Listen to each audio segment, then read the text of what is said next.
You can see here also, this is the positive nurse or doctor sign. She's tried to treat it herself, which I don't blame her for in the least. She tried to use a safety pin, which actually, if you heat it up, it'll actually work well. The problem with this procedure always is there's no sensation to the actual nail bed, so that won't hurt, but the tissues underneath there are. So how steady your hand is when you pop through that, if you hit the base, it'll hurt.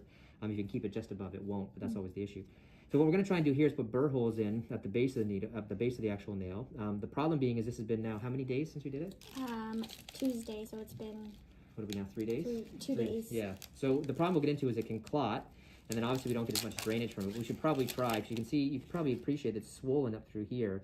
And if we get some of that pressure to alleviate, then she'll actually feel a lot more comfortable and the throbbing will come back down. So what you want to do with this is I'm going to show you a couple of different needles. So again, we use the needles because, again, there's no sensation here, so this shouldn't hurt the patient. So this is the 5/8 in terms of the length, and this is the 1 inch. So the problem you get into is if you're using the 1 inch, you don't have as much control, and the needle will flex a little bit more than you want. So you actually want to use the 5/8 because you have more control and you can use it just like a pen. So the needle itself is beveled just like that. And the key with when you're trying to do this is, so I'll put it in this particular spot just here. I'm going to rotate it, so like about 1 or 2 or 3 or 4 rotations like that, and then I'm going to shift the needle just a little bit, and then I'm going to do that again. So I'm going to do 1, 2, 3, 4, 5, and then I'm going to shift it. 1, 2, 3, 4, 5. Now we just want to do this until we get some backflow, so you're getting it already.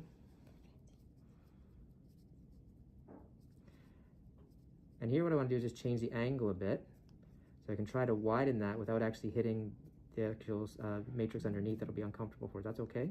Mm-hmm. Now, can you aspirate that? No, you can't aspirate it well. But if it drains okay, it should be okay for us. So here again, I'm just going to try and see if I can widen this just a little bit. You okay? Yeah.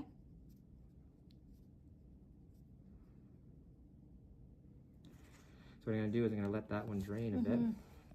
Do you milk it at all, or just... In a second I will, but I'm going to try and put one on the other side. You good there? Yeah, are you comfortable there? Yeah. So it's here, again, 1, 2, 3, 4, 5, then I rotate it about 30 degrees, and then I keep doing that. If you just do it the same spot and you don't shift it, you'll get an uneven burr hole, and it won't work as well. So again, you can see it starting to get flashback there. I feel that. Yes, I'm going to switch that off. So that's always the balance we had. If we go a little bit too far, she'll have discomfort with that.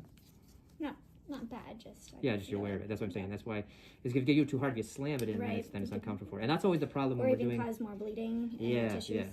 And that's why when we burn them with the heated up needle ends, that's the problem you get into. It'll go right through the nail bed, and then you'll actually be piercing up the other side. So this, I just want to milk it just a little bit. That'll be a little bit uncomfortable for her. It's okay.